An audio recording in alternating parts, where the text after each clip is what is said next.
In his first, Do we have? in his first term, President Trump offered to mediate between India and Pakistan on the issue of Indian-occupied Kashmir. I know you just said that this administration has no position on Kashmir right now, but there too much tension on the border. I'm not going to be remarking, sir. As I mentioned, I appreciate this, and perhaps we'll come back to you with another subject. I will say nothing more on that situation. The President and the Secretary have said things, as have the Deputy Secretary. They've made their positions clear. I will not continue with something in that matter. Yes, sir. As people around the world head to the Vatican to pay their respects to the Pope, of course, I, on behalf of the State Department, want to take another moment to convey our deepest condolences following the passage of His Holiness Pope Francis. Secretary Rubio is united in prayer with Catholics worldwide during this period of transition for the Catholic Church. We join Catholics around the globe in mourning his passing and giving thanks for his life and service. Now, on to the terrorist attacks in Pahalgam. As President Trump and Secretary Rubio have made clear, the United States stands with India, strongly condemns all acts of terrorism. We pray for the lives of those lost and for the recovery of the injured, and call for the perpetrators of this heinous act to be brought to justice. Next, an important issue that is not receiving enough coverage. The Trump administration's America First border security strategy is delivering real results.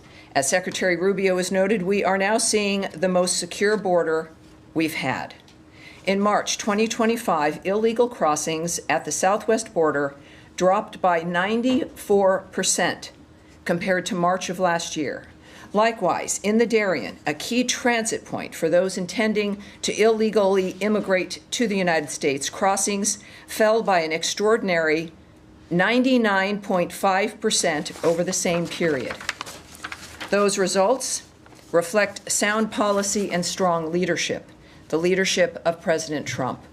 He has implemented a policy that has combined strong U.S. enforcement, strategic communication with the regional partners, and clear deterrence. In fact, Panama reported that just last month, encounters of illegal aliens returning south were 10 times higher than those heading north.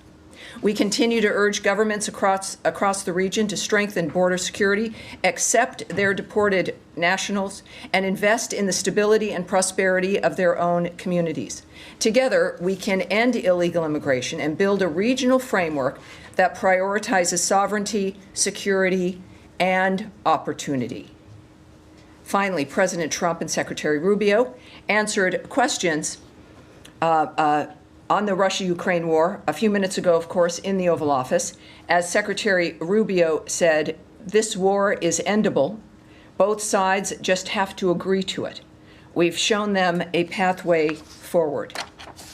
And now I will take your questions. All right. Yes, sir.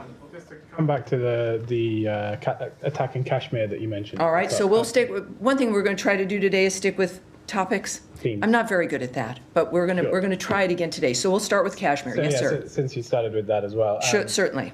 Since that attack, India has blamed Pakistan for being, for having some connection to the attackers.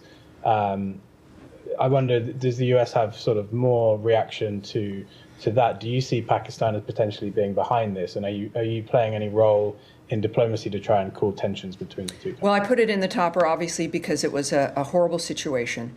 But at the same time, that's basically going to be the extent of the comments at this point. What I can tell you is, of course, as we all know, it's a rapidly changing situation. And we are monitoring it closely, as you might imagine. We, of course, are not now taking a position on the status of Kashmir or of Jammu either. So that's really going to be the extent of what I can say today.